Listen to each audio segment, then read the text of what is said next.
Now, committee, before we continue with introducing the witnesses today and with the consent of my colleagues, I'd like to share with you now a very brief clip from the documentary entitled Kiss the Ground. My dear friend, Congress Lady Jayapal of the state of Washington, brought this film to my attention. I watched it on Netflix.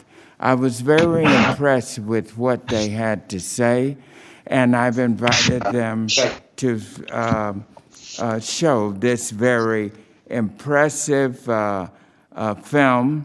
It will introduce you to the possibilities of how we must balance our climate, replenish our water supplies, deal with the carbon, and most importantly, continue being the champions of feeding the world by taking care of our soil. Please start the clip now, would you? There's so much bad news about our planet. It's so overwhelming.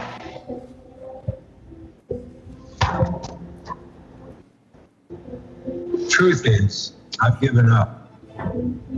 This is the story of a simple solution, a way to heal our planet. The solution is right under our feet, and it's as old as dirt. All of our soils that are under chemical conventional agriculture are almost completely devoid of microorganisms. Modern agriculture was not designed for the betterment of the soil. Fossil fuels are by no means the only thing that is causing climate change. When we damage soils, carbon goes back to the atmosphere. But when we destroy soil, it releases carbon dioxide. Biosequestration is using plants, trees, and techniques of grazing and farming to capture carbon and store it in the soil. We can fix a lot of our climate issues to bring the CO2 down into a living plant and put it back into the soil where it belongs. Plants working with soil microorganisms, it seems too simple. Healthy soils lead to a healthy plant, healthy human, healthy climate. There could be a way to eat food that heals the planet. The problem isn't the animal. The problem is where the animals are at. How do we take waste and repurpose and reuse it, because it's really not waste? The poop has to stay in the waste. Compost is just one of a suite of soil-based carbon capture solutions. We know how to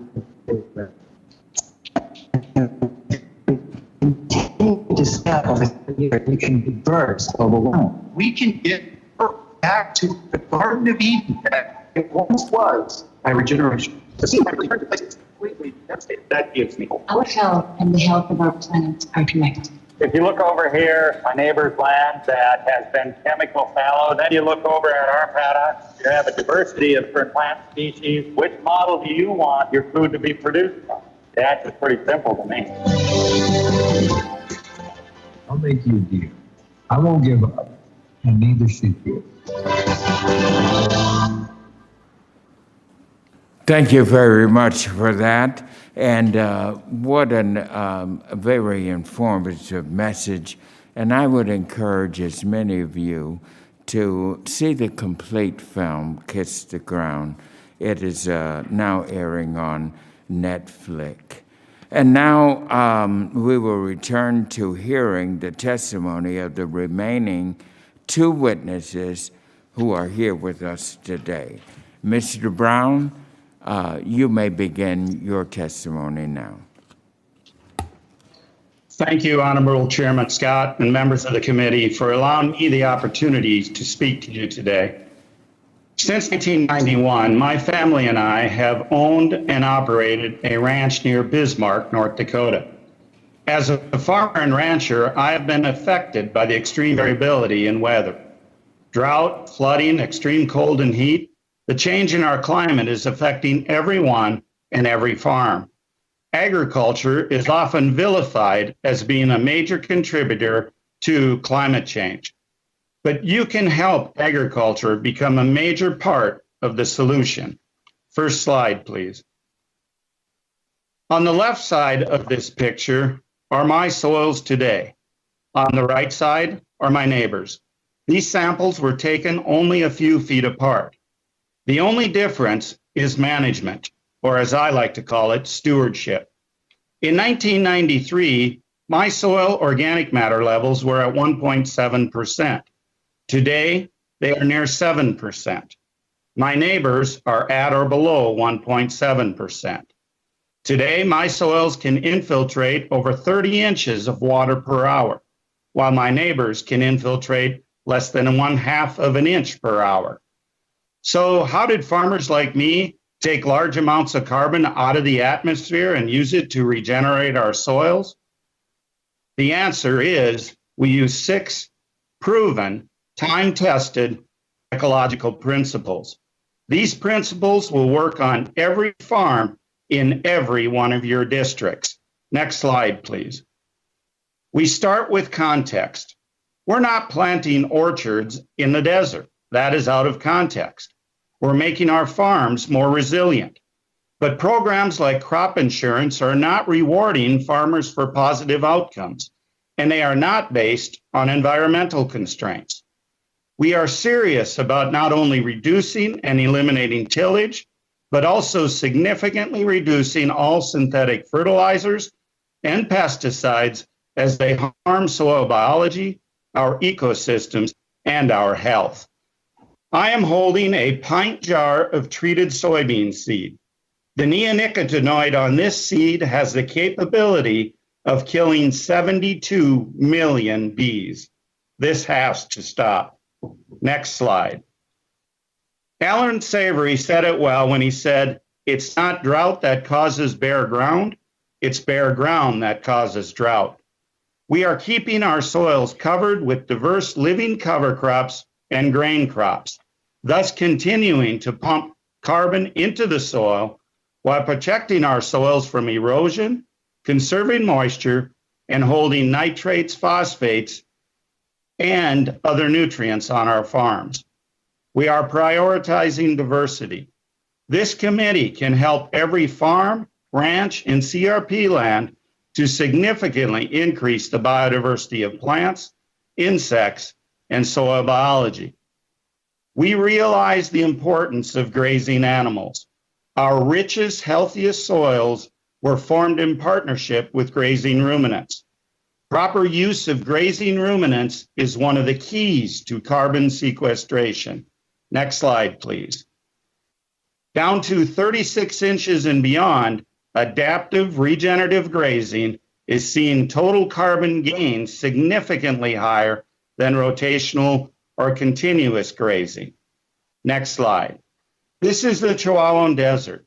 Many think that with only 6 to 8 inches of annual rainfall, it was always a desert. Next slide.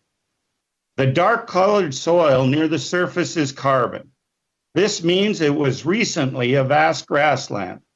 The erosion you see took only 60 years. You can drive through this desert and then you open a gate to Alejandro Carrillo's ranch. Next slide. The difference is stewardship. He is using livestock to regenerate his soils and increase biomass. Whereas neighbors need 300 acres to feed 1 cow per year, he only needs 30. As a result, regenerative farmers are substantially increasing the profitability of our farms and ranches, thus helping to revitalize our rural communities while producing food that is higher in nutrient density. We have done this while reducing our reliance on government programs. These programs should be a hand up or a reward for positive results. While more resources are needed, just increasing funding isn't going to solve it. We need to put that funding into what actually regenerates landscapes. We must make the adoption of regenerative ag available for all farmers from all backgrounds. From farmers to scientists to environmentalists to the government, we hear, "I didn't know." Well, at one time, I didn't know either.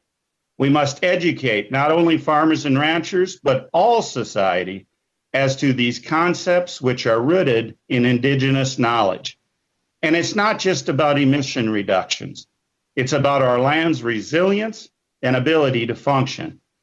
Regenerating our soil ecosystem is the most cost-effective national investment we can make to mitigate climate change and heal society. The current system is broken.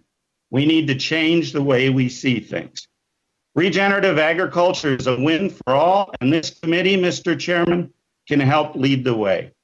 Thank you for your time, and I look forward to your questions. Thank you for your excellent testimony.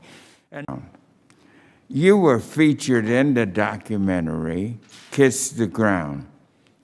And in that clip that we just saw, the narrator spoke of a simple solution for many of the climate changes we are experiencing. And that's what we are looking for today at this hearing, solutions. And what that announcer said was this, and I quote, "The solution is right under our feet."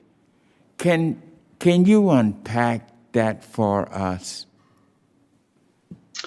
I sure can. Thank you, Mr. Chairman. That solution is under our feet. That solution is biology, and it is regenerative agriculture. The way this works is that living plants take in sunlight through photosynthesis. They bring in the carbon out of the atmosphere through photosynthesis. They produce all these compounds, and then they pump that into the soil. Studies have shown, Dr. Teague in 2016 showed that we can sequester over half of the carbon emissions annually in the US through regenerative agriculture, through using these 6 principles that I laid out. This is not rocket science. It's simply using time-tested ecological principles to heal our planet. Now, let me ask you this, because I've been working very intimately with our farming interests, and there are 2 that come to mind, and I was wondering if this is an example of what you're talking about. One is with Bayer. Bayer has developed sequestration, regenerative, and something called no-till farming, I believe. But at any rate, what they're doing is partnering with the farmers to get the solution that goes to your point. It's in the ground. It's there. Agriculture is agriculture for 2 reasons: the water coming from the heavens and the carbon in the ground. Everything comes from that. And so I wanted your opinion on what Bayer is doing, and I found out yesterday that some of my friends in the peanut industry are doing something similar. So my point is this the kind of thing that other interests in our farming sectors should be doing? Mr. Chairman, we all need to work together to further these practices of regenerative agriculture. No-till farming first came to the United States in 1962.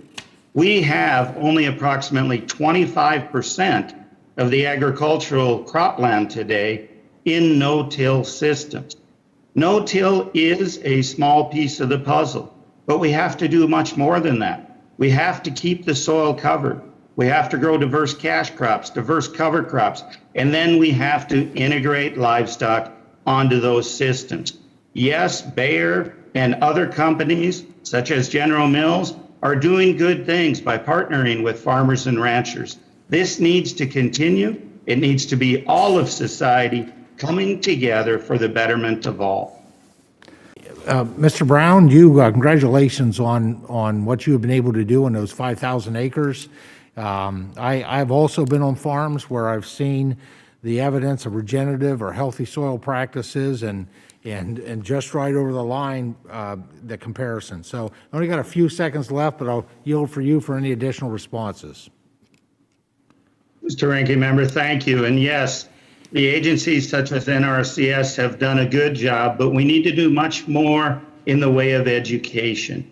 We have to educate farmers and ranchers as to these time-tested ecological principles in order to move it forward. It's an absolute travesty that right now we have such a small amount of our landscape covered with cover crops. I fly extensively, and you fly anywhere, the amount of bare soil we see is absolutely appalling. There's no reason for that. We need to do more and work with these agencies to further education. Thank you. Now, Mr. Brown, I want to thank you for sharing your story of making ecological balance the heart of land stewardship. I think there are both economic and ecological benefits that can be achieved here, and I'm reminded of the work that went into developing standards for organic producers, which was a collaborative process. Many organic producers live by the practice that you mentioned while adhering to strict program standards. When farmers transition to organic, they're taking a risk, but having standards means that they have a roadmap and a path to building consumer trust. So I want to make sure that we're providing real guidance and real support to farmers who are eager to follow your example. I think we need to have a roadmap that has integrity.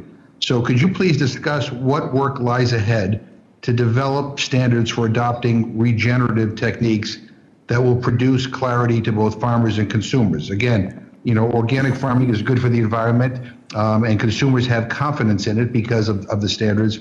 I wonder if you could respond with your thoughts to that question. Thank you, Representative McGovern. First, I need to just briefly jump back and address, there was a couple prior questions that were brought up that I did not get a chance to answer. Representative Costa talked about the need to sustain what we're doing and to be sustainable. I'm sorry, but I've spent a great deal of time in the Central Valley of California, and with all due respect, that's some of the most degraded land in the United States. Do any water infiltration test there and you will see how degraded those soils are. Representative Scott, I did not at all say we needed to end crop insurance. That's not what I said at all. I simply said that we need to make it outcome-based, and that outcome cannot be solely yield, because yield comes at a detriment to the environment. We also have to realize that in regenerative agricultures, we increase the amount of nutrient-dense food grown per acre. There's a misconception out there that regenerative practices mean less yield. That's not at all true. I produce now literally 30 times as much nutrient-dense food per acre than I did before I started these regenerative practices. Now, Mr. McGovern, to answer your question, yes, we do need standards. The business that I work for, Understanding Ag, we work with a lot of organic producers leading them down this path. Organic is good, but we can do better because we can minimize the amount of tillage that they're doing. We can also increase diversity, increase the use of cover crops, produce more nutrient-dense food, and then through acts such as the PRIME Act, we will be able to add value to the goods that they're producing. Regenerative agriculture is a time-tested, proven pathway to heal not only our land in respects to climate change, but we can heal our communities, the profitability on our farms and ranches, water quality, water quantity issues, and many of the other things that we're currently facing as a challenge in society today.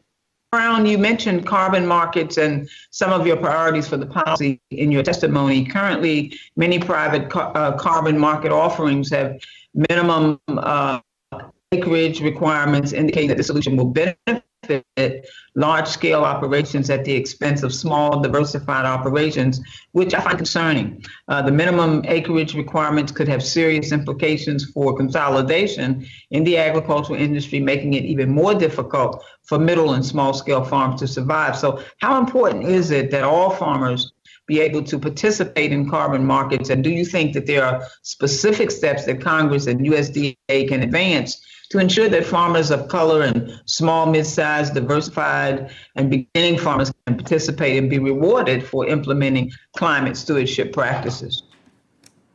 Thank you, Representative Adams. And yes, that is certainly a major concern of mine as well.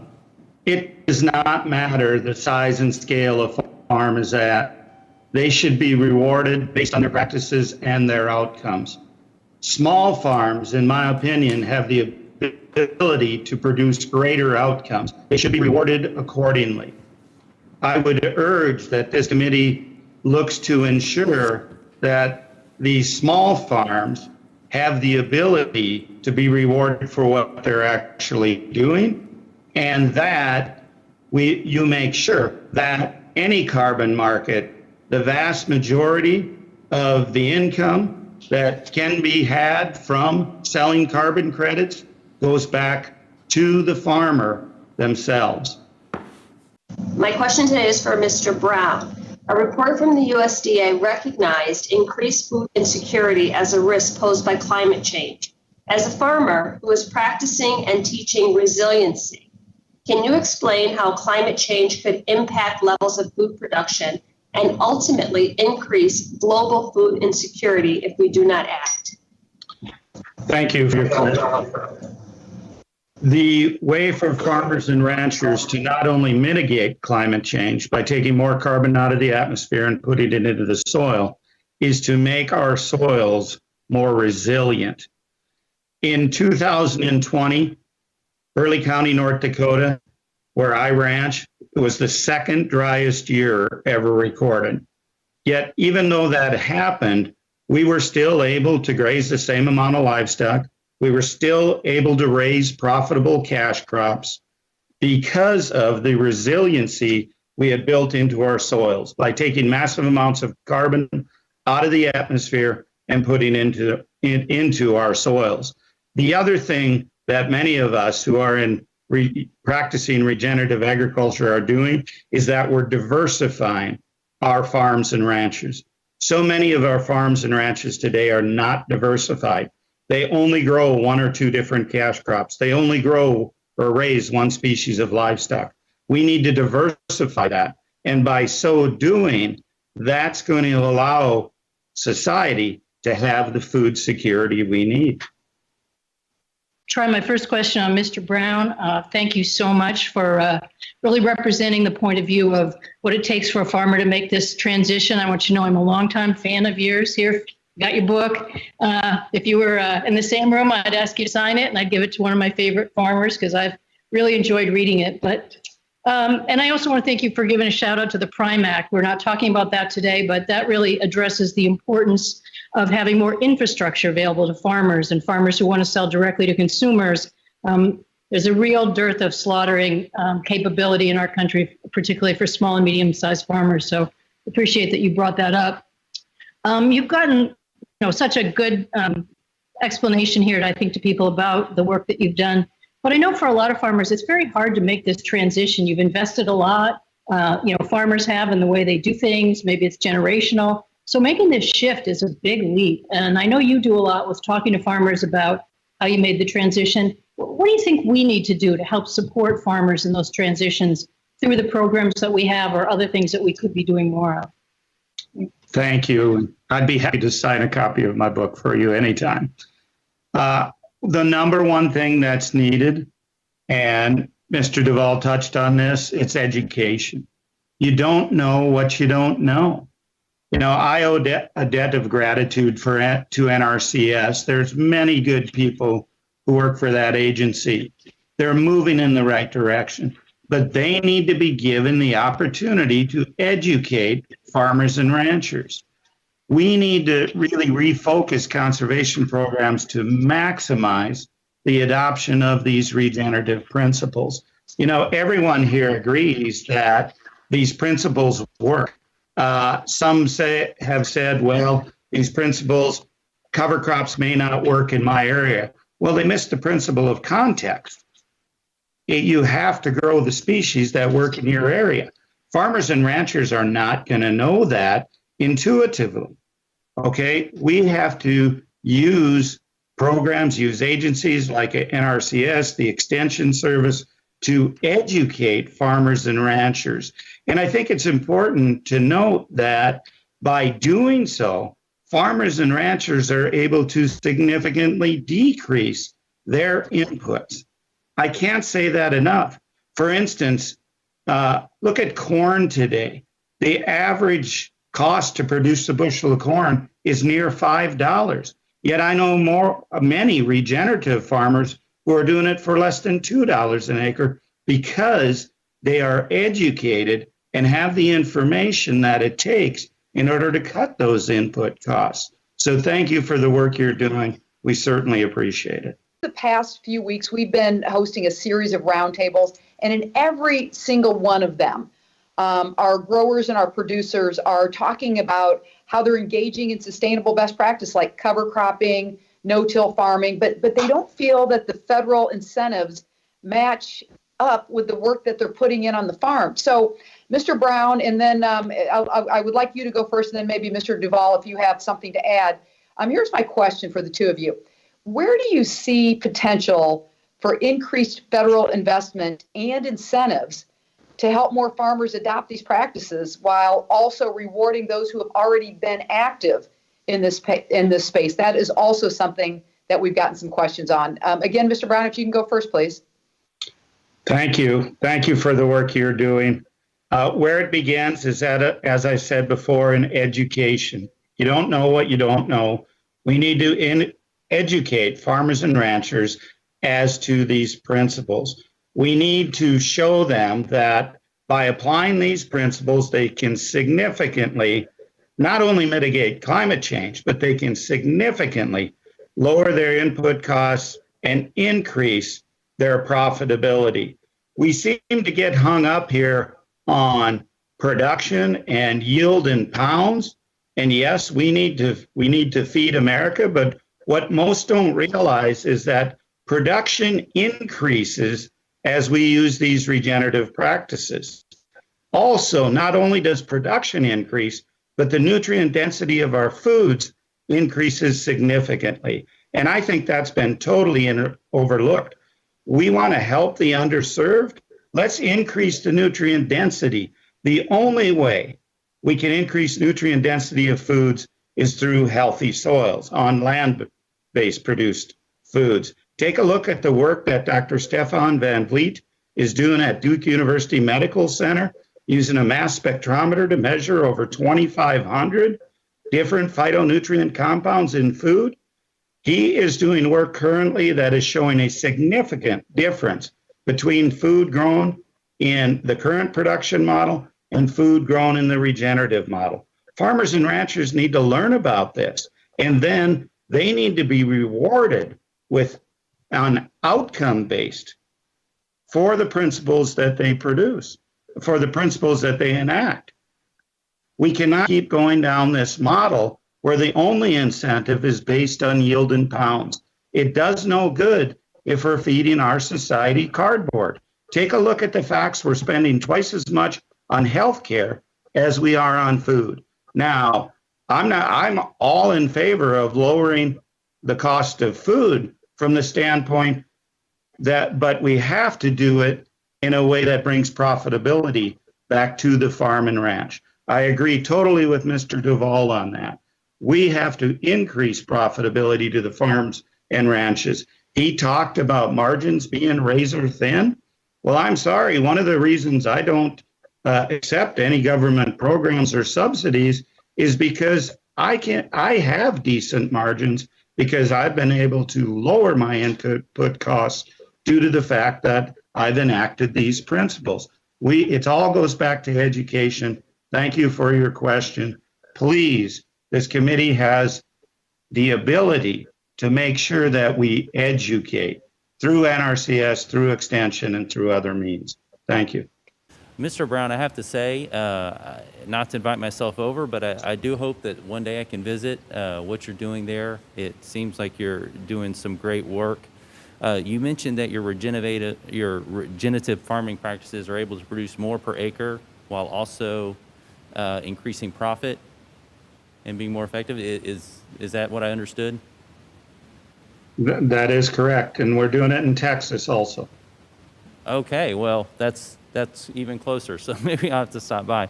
So there's a built-in incentive already to move this way. Am I correct?